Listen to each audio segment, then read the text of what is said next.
مسند احمد میں یہ روایت ہے، روزے دار افطار کے وقت پیارے حبیب علیہ الصلوۃ والسلام نے فرمایا، صحیح بخاری میں یہ حدیث ہے، روزے دار کے لیے دو خوشی ہے، دو خوشیاں ہیں، ایک جب افطاری کرتا ہے تب اس کو خوشی ملتی ہے، اور ایک جب قیامت کے دن اللہ سے ملاقات کرے گا اس وقت یہ عمل اس کے لیے خوشی کا سبب بن جائے گا۔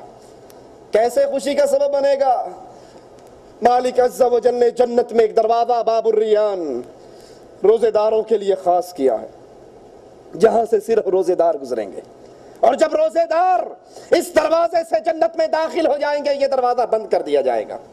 یہ روزہ بڑی عظیم عمل ہے، یہ بڑی عظیم نیکی ہے۔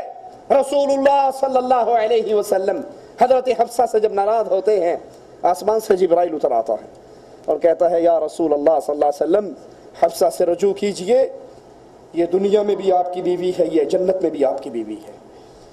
اللہ کو یہ بندی بڑی پسند ہے، کیوں؟ انہا قوامۃ صوامہ، اللہ کے پیارے حبیب یہ ایک عمل کرتی ہے اور اس کا یہ عمل اللہ کے ہاں بڑا عظیم مقام پر پہنچ چکا ہے، یہ قیام بہت کرتی ہے اور روزے بہت رکھتی ہے۔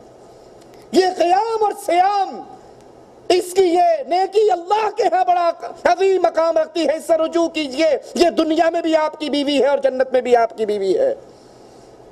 روزے دار جب روزہ رکھتا ہے اس کے منہ میں ایک بو پیدا ہوتی ہے، وہ دنیا والوں کے لیے تو بو ہوگی، لیکن یاد کر لیجئے اللہ کے ہاں یہ بو کستوری کی خوشبو سے زیادہ پیاری ہے۔ صحیح بخاری و مسلم کی یہ روایت ہے۔ اور جو ایک دن اللہ عز و جل کے لیے ایک دن روزہ رکھتا ہے، ایک روزہ اللہ کے لیے رکھنا، مالک عز و جل اس کے چہرے کو 70 سال جہنم سے دور کر دیتے ہیں، ایک روزہ۔ اور یہ نفلی روزوں کا ذکر ہے۔ ایک روزہ رکھنے والا انسان جہنم سے اس کے چہرے کو 70 سال دور کر دیا جاتا ہے۔